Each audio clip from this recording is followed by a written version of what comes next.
Assalamualaikum warahmatullahi wabarakatuh. Saya Tutun Jainan, calon guru penggerak angkatan 11 Kabupaten Cilacap.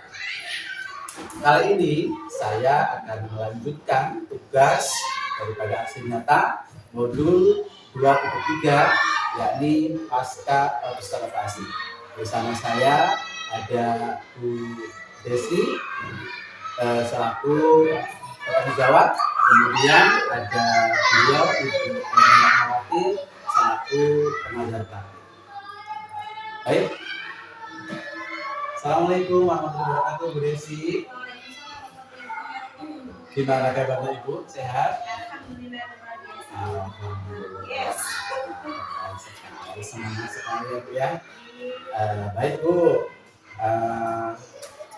Setelah beberapa pekan yang lalu saya kan sudah berkolaborasi dengan Bu Desi ya, dengan tugas saya sebagai calon guru penggerak sudah melaksanakan rencana pra observasi, kemudian dilanjutkan dengan observasi. Di situ saya sebagai observer mengamati Bu Desi dalam pembelajaran di kelas 6. Dan pada hari ini saya melanjutkan rangkaian dari tugas CPP saya, yakni pasca observasi. Nanti saya selaku observer akan menanyakan beberapa pertanyaan kepada Bu Desi, kira-kira bagaimana Bu ya? Oke, terima kasih sebelumnya Bu Desi. Baik Bu, yang pertama itu perasaannya Bu Desi itu seperti apa ketika melaksanakan atau telah melaksanakan pembelajaran? Awalnya deg-degan ya, mau diobservasi sama rekan sejawat, tetapi saya sangat beruntung dan sangat senang akhirnya kita bisa berbagi ilmu dengan adanya observasi saya. Tadi kita belajar bersama untuk mengetahui apa yang menjadi kekurangan saya dan Ibu dari awalnya merasa deg-degan ya, nervous begitu. Terus kalau bagaimana Bu perasaannya Ibu juga nih, masih terkait dengan perasaan ya, ketika Bu Desi itu kemudian diobservasi oleh saya selaku observer?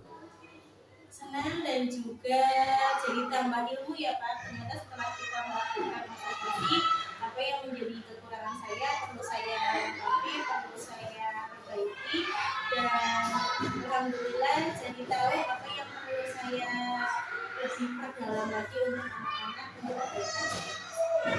Berarti ini lebih tahu lebih dalam ya setelah itu ya. Oke Bu, terima kasih. Mungkin lebih rinci Ibu bisa menceritakan bagaimana proses ketika kegiatan pembelajaran di kelas itu? Kalau untuk proses pembelajaran seperti yang kemarin kita lakukan bersama, seperti yang Bapak ketahui, saya mencoba melakukan materi pembelajaran secara terdiferensiasi, terutama untuk anak kelas 6 saya melakukan kerja sama secara berkelompok, jadi berdiskusi terutama pada pendidikan Pancasila kemarin. Tapi sebelum itu kan sudah ada pertemuan pertama itu pembagian kelompok, sehingga di pertemuan kedua kita langsung diskusi kelompoknya untuk menceritakan bagaimana Pancasila di kehidupan sehari-hari. Setelah itu kita baru setelah tahu nilai Pancasila kita terapkan di kehidupan anak, sehingga proses pembelajaran akan nyambung ke proses pembelajaran di rumah. Berarti memang ada implementasi setelahnya, begitu ya. Dan tentunya Ibu sudah dalam pembelajaran itu sudah menyampaikan tujuan belajar seperti apa, capaian yang akan dicapai seperti apa, tentu sudah disampaikan. Sudah disampaikan pada awal proses pembelajaran sebelum berlangsung, kita kan melakukan speaking sebentar itu melakukan speaking. Setelah melakukan speaking kita sampaikan tujuan dan memberikan materi sebelumnya, lalu kita masuk ke materi selanjutnya yaitu dan setelah pembelajaran atau mungkin sebelum tutup, tentunya Ibu ini juga menyampaikan materi yang akan disampaikan minggu depan begitu ya Bu ya, Betul. biar nanti ada keterkaitan begitu. Oke, terima kasih Bu. Lalu berikutnya Bu, model pembelajaran seperti apakah ya yang Ibu gunakan ketika di kelas? Kalau yang kemarin kan terdiferensiasi jadi berkesinambungan, tapi saya lebih ke menitik beratkan berkelompok. Berkelompoknya itu karena siswa kita 18 anak, jadi saya bagi menjadi 4 kelompok, yaitu kelompok ayam singa, kelompok bebek, kelompok ayam, sama kelompok satu lagi burung ya. Iya. Iya. Terus nanti setelah itu setiap kelompok mempresentasikan di rumah kelas dan lalu kita sebagai guru menambahkan poin-poin penting yang belum disampaikan oleh anak. Oke, terima kasih Bu ya. Jadi memang pembelajaran tadi berdiferensiasi ya Bu ya. Di kelompok berarti langsung ke kelompok besar seperti itu ya Bu ya. Karena kan langsung nanti setelahnya langsung dipresentasikan oleh masing-masing kelompok. Dan kalau saya ingat kembali itu ketika kelompok itu memang mereka punya punya simbol dari suara dari hewan tersebut begitu nama kelompoknya ya. Jadi itu sebagai slogan juga sekaligus sebagai pembagian kelompok. Kalau pembagian kelompok itu saya buat lintingan kertas tapi berdasarkan nama hewan, kemudian anak-anak mengambil satu-satu dan menirukan suara tersebut untuk mencari kelompok lain atau anggota lain yang ada di dalam kelas.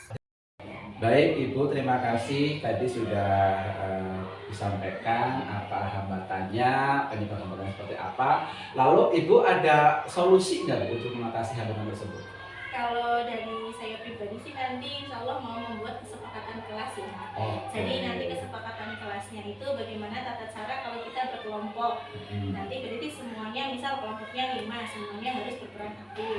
Dan ketika kelompok-kelompok lain, misalkan ada kelompok kumpul di sana, nanti akan saya membuat juga dapat bintang di mana ketika sudah mengumpulkan bintang sejumlah yang disepakati, nanti kelompok itu yang akan mendapatkan hadiah dari guru.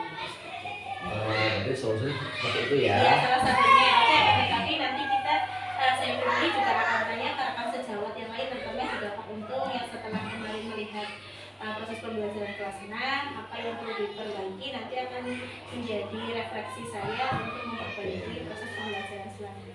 Oke, baik Bu. Itu sudah cukup bagus Bu, sangat bagus sekali ya. Tadi solusinya adalah membuat kesepakatan kelas. Ya, jadi itu sangat membantu sekali, mempermudah kita untuk menyampaikan apa yang disampaikan dalam pembelajaran, dan mudah-mudahan nanti ketika menerapkan solusi tersebut, pembelajaran juga semakin lancar dan tentunya pembelajaran yang sangat menyenangkan bagi anak-anak kita. Baik, terima kasih Ibu, saya sampaikan atas kerjasama yang dilakukan selama ini. Lanjut dengan bersedia untuk saya observasi, mulai dari pra observasi sampai dengan observasi dan akhir pasca observasi. Mudah-mudahan Ibu dalam keadaan sehat selalu, terus kemudian tetap semangat, tetap menjadi guru yang kaya dengan inovasi. Begitu Ibu ya. Dan tentunya kita mau tidak mau harus menerima untuk menjadi agen perubahan dalam pendidikan. Terima kasih, saya sampaikan sekali lagi.